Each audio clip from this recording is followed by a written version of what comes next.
Olá pessoal, tudo bem? Vamos para mais um vídeo. Hoje nós vamos falar um pouco para vocês de como a organização administrativa previne a responsabilização do gestor público no âmbito da administração pública, né? Então, aqui é um tema muito importante. Convido a todos vocês, gestores, né, que nos assistam, que comentem, que qualquer dúvida nos mande mensagem nas redes sociais aí, Instagram, YouTube, no TikTok, nós estamos agora também no TikTok, né? Mande mensagens para a gente, dê sugestões de novos vídeos, né? E também compartilhe os nossos vídeos, curta, né? Enfim, para que a gente possa estar aí produzindo mais conteúdo. O tema que nós resolvemos falar hoje é de suma importância para você, gestor público, né? Por gestor público aqui, a gente trata de todos aqueles ali que cuidam, que de alguma forma fazem a gestão aí de uma organização administrativa, né? Então, aqui nós falamos de prefeitos, secretários municipais, né, estaduais, falamos aí governadores, secretários estaduais já falamos, presidente das câmaras municipais também, enfim, ministro de Estado, secretário executivo, né? Superintendente, enfim, todo mundo que tem aí alguma organização que comanda, que é, vamos dizer assim, líder de alguma organização administrativa, menor que seja, mas que tem, sim, essa organização administrativa. Aqui, eu chamo aqui a atenção, que é o seguinte, quem é gestor sabe a dificuldade, né, por conta da burocracia, de gerir aí o patrimônio público, né? Sabe aí que a gente tem vários órgãos de controle, temos aí o Ministério Público, temos aí o controle interno, a depender do caso, né? No caso da União, a CGU, temos aí também o controle externo exercido pelos tribunais de contas, temos a própria Polícia Federal, Polícia Civil, que a depender do caso, se caracterizar crime também, atua aí nesse controle, né? Temos aí as comissões aí de processos disciplinares também, né, dentro dos órgãos. Então, assim, a gente tem muito controle, né, que a gente tem que observar quando a gente é gestor público. E aí, o que eu ainda chamo a atenção também é o seguinte, é a dificuldade do gestor, né, ele conseguir abarcar todas as áreas de atuação que estão sob a sua gestão, desde contabilidade, né, licitações, contratos, contabilidade pública no caso, né, é, enfim, todas as regras que devem ser observadas para que ele não seja responsabilizado durante a sua gestão. Então, aqui eu vou ressaltar, né, nesse vídeo que a gente está fazendo, que você, gestor, quando você, dentro da sua estrutura administrativa, consegue organizar essa sua estrutura, você tem uma certa blindagem para não ser responsabilizado, né? E aqui nós vamos tratar e trabalhar um pouco o porquê. E aí, daí decorre a importância de você, gestor, organizar, né, o seu setor, a sua secretaria, a sua superintendência, a sua diretoria ou coordenação, de uma forma clara, para evitar problemas aí com os órgãos de controle, né? E também uma possível condenação por improbidade administrativa, pelo regime disciplinar também, ou até mesmo por crime, né? Então, aqui nós vamos traçar aí as diretrizes para que você possa estar organizando. Primeiro ponto aqui que eu gostaria de destacar, e citando aqui o saudoso professor mestre Eli Lopes Meireles, é a definição que ele nos apresenta sobre organização da administração, né? ele fala que é a estruturação legal das entidades e órgãos que irão desempenhar as funções através de agentes públicos, né?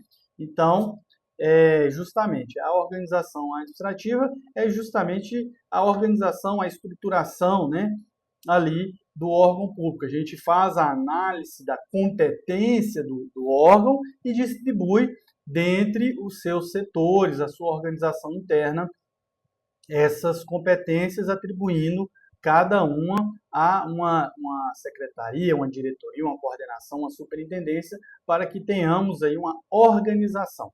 E aqui eu chamo a atenção de todos que em 2018, especificamente a Lei 13.655 de 2018 alterou circunstancialmente a Lei de Introdução às Normas do Direito Brasileiro, né? Aquela antiga Lei de Introdução às Normas, Lei de Introdução ao Código Civil, né, que virou posteriormente Lei de Introdução às Normas do Direito Brasileiro, porque é uma lei que não cuida somente da introdução ao Código Civil, mas sim ao direito brasileiro como um todo, né? Traz várias regras ali que se aplicam a várias áreas. E o que teve de muito importante nessa primeira alteração ali, que impacta aqui na nossa organização administrativa?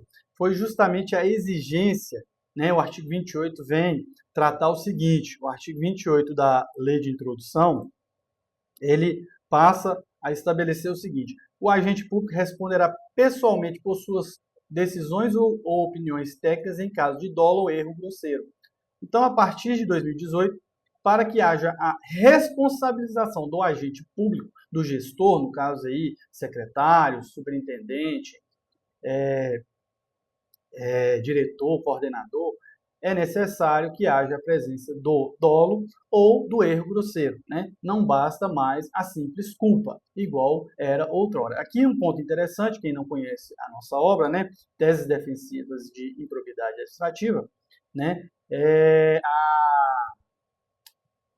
O TJ do Paraná editou uma súmula por conta desse dispositivo, falando que, no caso de improbidade administrativa, também exigia-se o erro grosseiro para ser responsabilizado o agente público por alguma inobservância da lei de improbidade. É interessante aqui deixar registrado, porque já em 2018 já começou-se esse debate, se essa regra aqui aplicava-se ou não à lei de improbidade administrativa. E o TJ do Paraná falou de forma positiva, falou que sim, inclusive editou a súmula, né? Posteriormente, em 2021, veio a lei de improbidade administrativa e alterou, né, a lei de improbidade administrativa, a lei 14.230 de 2021, para que, no caso de ato de improbidade administrativa, somente poderá ser responsabilizado se houver a presença do dolo, né? O dolo, e aí a gente entende que esse dolo aí, ele é um dolo, existe o dolo específico, com a finalidade de praticar, de obter vantagem, de causar prejuízo ao erário, enfim, tem que ficar caracterizado ali a, a finalidade para que caracterize esse dolo específico, tá? Não vou adentrar esse tema agora, porque não é o nosso objeto, mas, enfim, fica aqui o registro. Outro ponto importante da gente destacar na questão da responsabilização é a questão de possível crime, né? Crime comum praticado pelo gestor. Para que o gestor seja responsabilizado por crime ou crime de responsabilidade, via de regra, exige também a presença do dolo, né?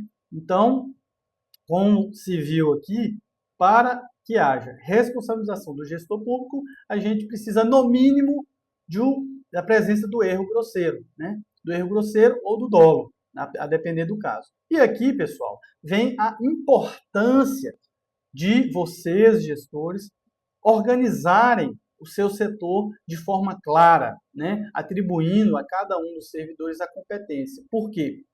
A partir do momento em que o gestor, né, o secretário, o diretor, enfim, ele tem ali dentro da sua estrutura administrativa organizada com as delegações de competência para quem deve haver essa delegação, né, passando para cada um que é seu, ele está tendo uma blindagem na condução, no sentido que ele não vai poder ser responsabilizado por um ato que o seu subalterno deixou de fazer ou fez de forma errada.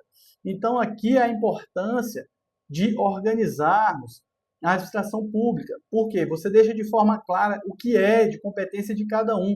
E aí você, gestor, não responde por ato de outros, né, que não há a presença do seu dolo, né? Então, se você organizou, se você delegou através do ato formal ou constituiu aí um organograma na sua pasta, na sua diretoria, definindo a competência de cada um, você não pode responder por ato de terceiro. Por quê? Porque não vai ter a presença do dolo e muito menos do erro grosseiro, né? Porque você atribuiu a outro agente a competência para fazer aquilo ali. Isso aqui é importante, muito importante, porque quem é gestor sabe.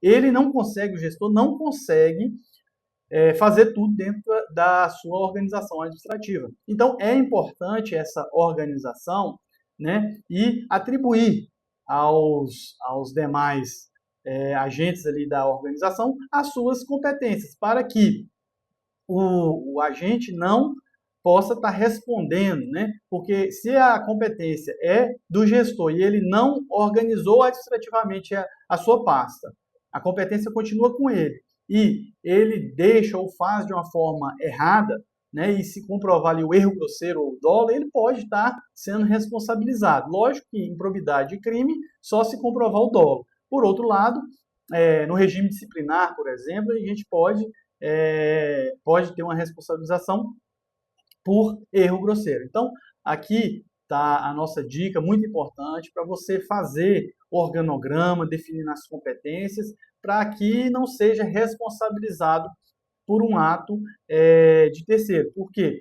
Porque, a princípio, a competência é sua do gestor, né? A lei vai atribuir essa competência geralmente ao gestor. E a partir daí é possível, na organização administrativa, delegar ou estabelecer um organograma definindo o que é competência de cada um, e se porventura houver alguma falha desse outro agente que foi atribuída essa competência, o gestor não vai estar respondendo. Tem um caso interessante que um prefeito municipal estava respondendo por ato de improbidade administrativa por nomeação de uma comissão de licitação. Eu acho esse caso bem interessante, por quê? Porque, assim, no caso, o prefeito nomeou, eu faço só uma pergunta: por que o prefeito foi nomear essa comissão? Toda prefeitura tem uma secretaria de administração, e aí é plausível que na organização administrativa o prefeito atribua essa competência de definir a comissão de administração ao secretário de administração e não a ele. Então ele está chamando uma responsabilidade para si, sendo que ele tem ali o seu auxiliar direto, que é o secretário de administração, para poder fazer. E se porventura tiver algum ato ilegal, quem vai responder é o agente que tinha aquela competência, e não o prefeito que delegou. Porque o prefeito, a partir do momento que ele delega, aí ele não tem mais controle absoluto sobre aquele ato. Ele está passando para outra pessoa